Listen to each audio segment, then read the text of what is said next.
यदि कोई युवा मातृभूमि की सेवा नहीं करता तो उसका जीवन व्यर्थ है। मैं एक ऐसे धर्म को मानता हूँ जो स्वतंत्रता, समानता और भाईचारा सिखाता है।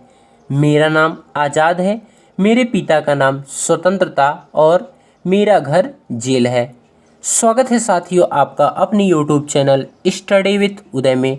दोस्तों, आज के दिन चंद्रशेखर आज़ाद जी का जन्म हुआ था और आज इस वीडियो में हम उन्हीं के बारे में विस्तार से अध्ययन करेंगे। दोस्तों, जैसे कि भारतीय जो क्रांतिकारियाँ हुई चंद्रशेखर जी के समय, काकोरी ट्रेन डकैती जो कि 1926 में हुई थी। वायसराय की ट्रेन को उड़ाने का प्रयास भी 1926 में इन्हीं लोग के द्वारा किया गया था। लाला लाजपत राय की मौत का बदला लेने के लिए सैंडर्स पर गोलीबारी की थी 1928 में। भगत सिंह, सुखदेव और राजगुरु के साथ मिलकर हिंदुस्तान समाजवादी प्रजातंत्र सभा का गठन भी इन्होंने किया था। चंद्रशेखर आज़ाद एक महान भारतीय क्रांतिकारी थे। उनकी उग्र देशभक्ति और साहस ने उनकी पीढ़ी के लोगों को स्वतंत्रता संग्राम में भाग लेने के लिए प्रेरित किया।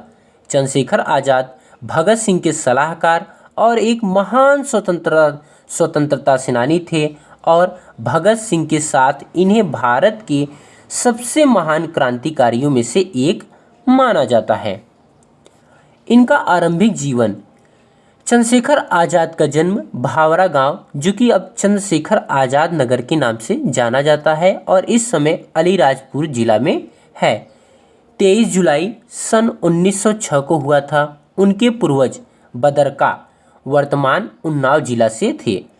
आज़ाद के पिता पंडित सीताराम तिवारी संवत 1956 में अकाल के समय अपने पैतृक निवास बदरका को छोड़कर पहले कुछ दिनों मध्य प्रदेश अलीराजपुरा रियासत में नौकरी करते रहे, फिर जाकर भावरा गांव में बस गए। यही बालक चंद्रशेखर का बचपन बीता। उनकी मां का नाम जगरानी देवी था। आज़ाद का प्रारंभिक जीवन आदिवासी बाहुल्य क्षेत्र के में स्थित भावरा गांव में बीता। अतएव बचपन में आज़ाद ने भील बालकों के साथ खूब धनुष बाण चलाए। चंद्रशेखर आज़ाद कट्टर सनातन धर्मी ब्राह्मण परिवार में पैदा हुए थे। इनके पिता नेक, धर्मनिष्ठ और दी ईमान के पक्के थे और उनमें पांडित्य का कोई अहंकार नहीं था। वे बहुत स्वाभिमानी और दयालु प्रवृत्ति के थे। घोर गरीबी में उन्होंने दिन बिताए थे और इसी कारण चंद्रशेखर की अच्छी शिक्षा दीक्षा नहीं हो पाई, लेकिन पढ़ना लिखना उन्होंने गांव के ही एक बुजुर्ग मनोहर लाल त्रिवेदी से सीख लिया था, जो उन्हें घर पर आकर निःशुल्क पढ़ाते थे। बचपन से ही चंद्रशेखर ने भारत माता को स्वतंत्र कराने की भावना कूट कूट कर भरी हुई थी।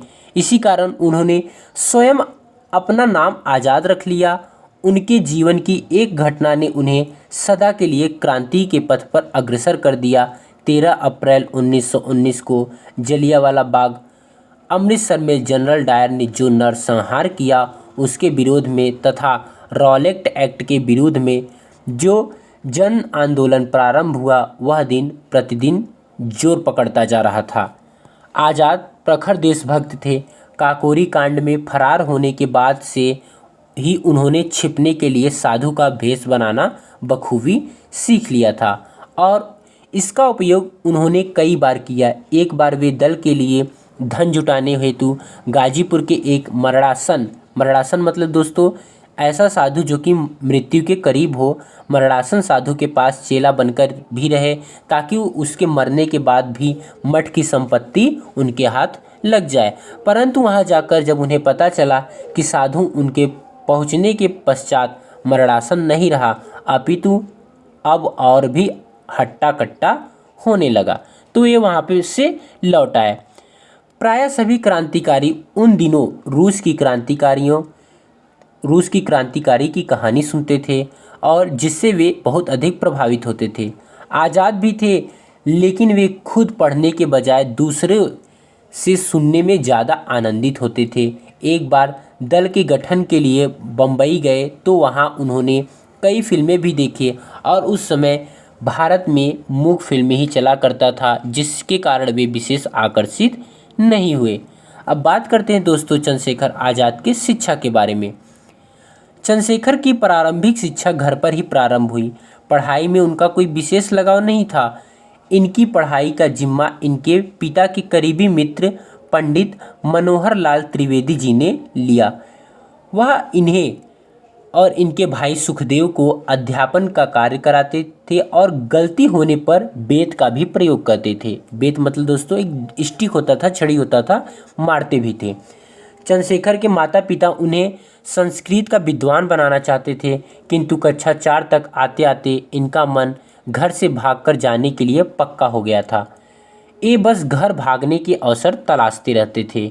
इसी बीच मनोहर लाल जी ने इन्हें इनकी तहसील में साधारण सी नौकरी लगवा दी, ताकि इनका मन इधर उधर की बातों में से हट जाए और घर की कुछ आर्थिक मदद भी हो जाए। किंतु चंद्रशेखर आज़ाद का मन नौकरी में नहीं लगता। वे बस इस नौकरी को छोड़ने की तरकीबें ढूंढते और अंदर ही अंदर देश प्रेम की चिंगारी में ये सुलग रहे थे। यही चिंगारी धीरे धीरे आग का रूप ले रही थी और वे बस घर से भागने के फिराक में रहते थे। एक दिन उचित अवसर मिलने पर आज़ाद घर से भाग गए। चंद्रशेखर आज़ाद की क्रांतिकारी जीवन। 1922 में जब गांधी जी ने चंद्रशेखर आज़ाद को असहयोग आंदोलन से निकाल दिया, तब आज़ाद और क्रोधित हो गए। तब उनकी मुलाकात युवा क्रांतिकारी प्रणवेश चटर्जी से हुई, जिन्होंने उनकी मुलाकात राम प्रसाद बिस्मिल से करवाई, जिन्होंने हिंदुस्तान रिपब्लिक एसोसिएशन की स्थापना की थी। यह एक क्रांतिकारी संस्था थी। जब आज़ाद ने एक कंदील पर अपना हाथ रखा और तब तक नहीं हटाया जब तक कि उनकी त्वचा जल न जाए, तब आज़ाद को देखकर बिस्मिल काफ़ी प्रभावित हुए। इसके बाद चंद्रशेखर आज़ाद हिंदुस्तान रिपब्लिक एसोसिएशन के सक्रिय सदस्य बन गए और लगातार अपने एसोसिएशन के लिए चंदा इकट्ठा करने में जुट गए। उन्होंने ज़्यादातर चंदा सरकारी तिजोरियों को लूट कर ही जमा किया था। वे एक नए भारत का निर्माण करना चाहते थे जो सामाजिक तत्वों पर आधारित हो। आज़ाद ने कुछ समय तक झांसी को अपनी क्रांतिकारी गतिविधियों का केंद्र बनाया। झांसी से 15 किलोमीटर की दूरी पर ओरछा के जंगलों में निशानेबाजी का अभ्यास करते रहते थे। वो अपने दल के दूसरे सदस्य को भी निशानेबाजी के लिए प्रशिक्षित करते थे। उन्होंने सतर नदी के किनारे स्थित हनुमान मंदिर के पास एक झोपड़ी भी बनाई थी। आज़ाद वहां पर पंडित हरिशंकर ब्रह्मचारी के सानिध्य में काफ़ी लंबे समय तक रहे और पास के गांव धीमारपुरा के बच्चों को पढ़ाया करते थे।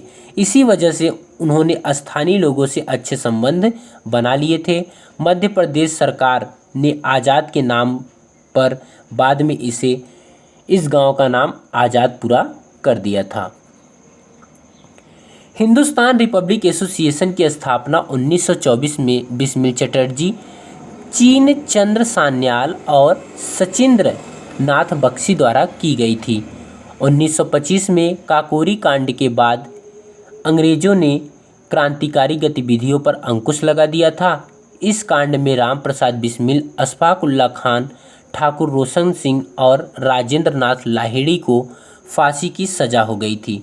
इस कांड से चंद्रशेखर आज़ाद, केशव चंद्र चक्रवर्ती और मुरारी शर्मा बचकर निकल गए।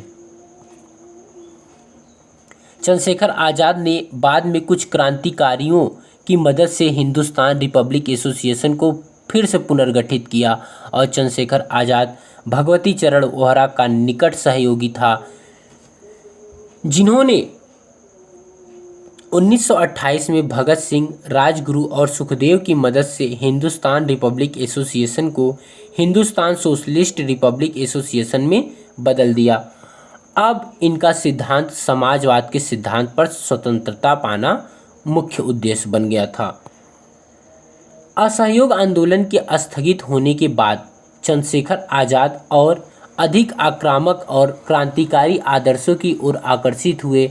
उन्होंने किसी भी कीमत पर देश की आज़ादी दिलाने के लिए खुद को प्रतिबद्ध किया।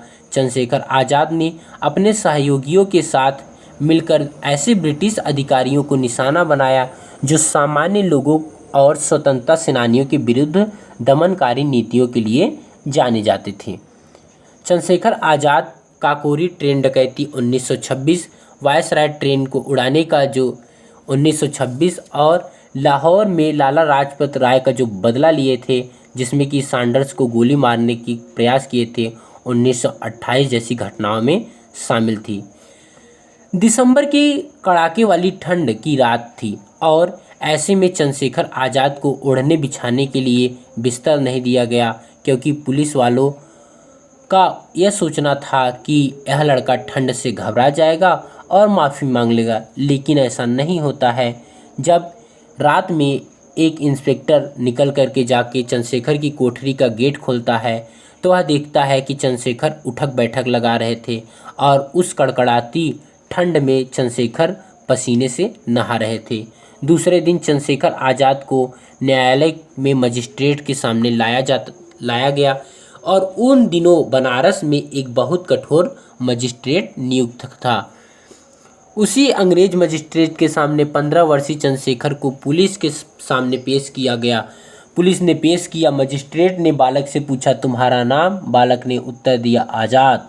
पिता का नाम? मजिस्ट्रेट ने कड़े स्वर में पूछा। ऊंची गर्दन किए हुए बालक ने तुरंत उत्तर दिया, स्वाधीन। युवक की हेकड़ी देखकर न्यायाधीश क्रोध से भर उठा और फिर उसने पूछा, तुम्हारा घर कहाँ है? चंद्रशेखर ने गर्व से उत्तर दिया, जेल की कोठरी। न्यायाधीश ने क्रोध में चंद्रशेखर आज़ाद को 15 बेंत लगाने की सजा दी। आज़ाद की मृत्यु इलाहाबाद, जिसका वर्तमान नाम प्रयागराज है, के अल्फ्रेड पार्क में 27 फरवरी 1931 को हुई थी। जानकारों से जानकारी मिलने के बाद ब्रिटिश पुलिस ने आज़ाद और उनके सहकर्मियों की चारों तरफ से घेर लिया था। खुद की बचाव करते हुए वे काफ़ी घायल हो गए थे और उन्होंने कई पुलिसकर्मियों को मारा भी था। चंद्रशेखर बड़ी बहादुरी से ब्रिटिश सेना का सामना कर रहे थे और इसी वजह से सुखदेव राज भी वहां से भागने में सफल हुए। लंबे समय तक चलने वाली गोलीबारी के बाद अंततः आज़ाद चाहते थे कि वे ब्रिटिशों के हाथ न लगे और जब पिस्तौल में आखिरी गोली बची हुई थी तब उन्होंने वह आखिरी गोली खुद को ही मार लिया और चंद्रशेखर आज़ाद की वह पिस्तौल हमें आज भी इलाहाबाद म्यूजियम में देखने को मिल जाएगा। दोस्तों, ये बहुत ही कट्टरवादी थे और यह गरम दल के नेता भी थे कि कहते थे दूसरों को खुद से आगे बढ़ते हुए मत देखो, प्रतिदिन ऐसे खुद की कीर्तिमान तोड़ो, क्योंकि सफलता आपकी अपने आप से एक लड़ाई है। और ये कहते थे कि दुश्मन की गोलियों का सामना करते रहेंगे, आज़ाद ही हैं और आज़ाद ही रहेंगे। उम्मीद करते हैं दोस्तों आपको यह वीडियो पसंद आया होगा। मैं एक बार शार्ट समराइजेशन कर देता हूँ। जैसे कि दोस्तों, इनका जो जन्म हुआ था 23 जुलाई 1906 को भाभरा मध्य प्रदेश में हुआ था और इनके पिता का नाम पंडित सीताराम तिवारी और इनकी माता का नाम जगरानी देवी था। उम्मीद करते हैं दोस्तों वीडियो आपको पसंद आया होगा। दोस्तों, यदि वीडियो पसंद आया होगा तो कमेंट बॉक्स में ज़रूर बताइएगा। Thanks for watching this video.